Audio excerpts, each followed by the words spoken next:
अग्निपथ योजना के खिलाफ लगातार देश भर में विरोध प्रदर्शन बढ़ता जा रहा है और इसी पर बातचीत के लिए हमारे साथ केंद्रीय रक्षा राज्य मंत्री अजय भट्ट जी मौजूद हैं। सर, आज भारत बंद किया गया है, जगह जगह पर स्कूलों को बंद किया गया है, इंटरनेट सेवा बंद किया गया है।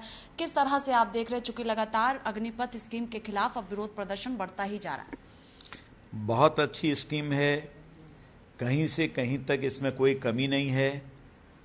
बस विपक्ष जो हमेशा करता है आज भी कर रहा है।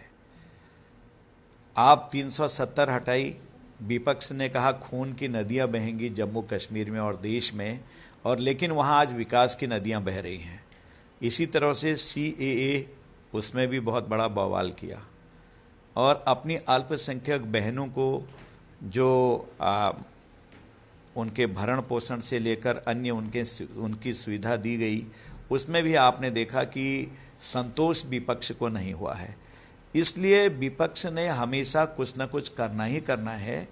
हम तो अनुरोध करना चाहेंगे सारे युवकों से, युवा साथियों से, इतनी अच्छी स्कीम आई है, भविष्य बनाने का एक सुनहरा मौका है और देश सेवा करने का भी एक सुनहरा मौका मिला है।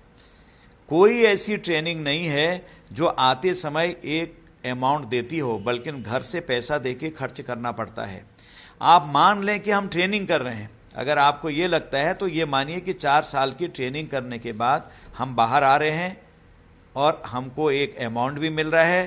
साथ में अन्य जगहों पर विभिन्न संस्थानों में, चाहे पैरामिलिट्री फोर्सेज हों या हमारे ही अन्य संस्थान हों, उन्होंने ऑफर क्या जियोस तक निकाल दिए हैं, कई लोगों ने शासनादेश हो गए हैं, तो उसमें सर्विस भी मिल रही है। ऐसा सुनहरा अवसर कहाँ मिलता है।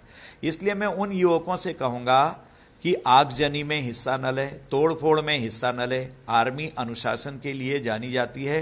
अनुशासन भंग करने वाले का सेना में कोई स्थान नहीं होता है।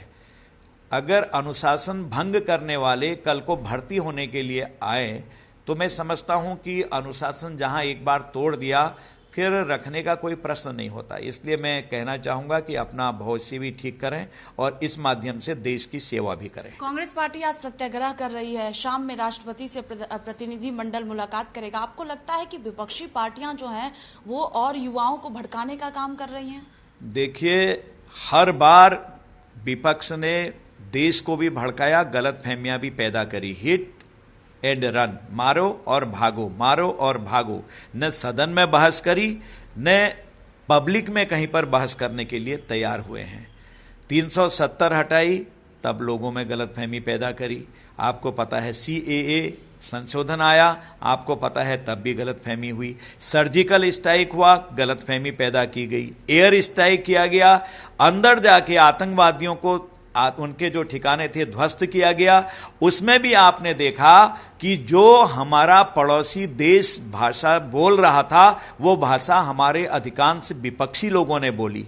इसलिए कोई ऐसी बात नहीं है, प्रभु सबको सन्मति दे, मैं इतना ही कहना चाहता हूं। एक और आखिरी सवाल कि अगर आने वाले दिनों में युवा नहीं समझते हैं इस स्कीम को, तो सरकार, आप रक्षा राज्य मंत्री हैं, कैसे युवाओं को समझाएंगे इस स्कीम को, जो देश भर में जो प्रदर्शन रोष बढ़ता जा रहा है वो कम हो? युवा समझे हैं, जो भर्ती में आना चाहते हैं वो तैयार बैठे हैं। अभी यथाशीघ्र भर्ती खुलने वाली है, इसके परिणाम आप देख लेंगे। बिल्कुल समझे हैं। कुछ लोग जो गुमराह हो रहे हैं, कुछ लोग जो भड़का रहे हैं, वो मैं समझता हूं कि बहुत अच्छी बात नहीं है। जल्दी वो भी मुख्य धारा में आएंगे, समझ जाएंगे। बहुत शुक्रिया। देखिए, साफ तौर पर कहना है केंद्रीय रक्षा राज्य मंत्री अजय भट्ट जी हैं, कहना है कि भर्ती प्रक्रिया जब शुरू होगी तब तस्वीरें भी निकलकर सामने आएगी और देखा जाएगा कि बड़ी संख्या में युवा जो इसकी तैयारी में लगे हुए हैं वो भर्ती प्रक्रिया में शामिल भी होंगे, लेकिन कुछ लोग हैं जो भड़काने का काम कर रहे हैं। कैमरा पर्सन राहुल के साथ मैं स्वाति पाठक, भारत समाचार, दिल्ली।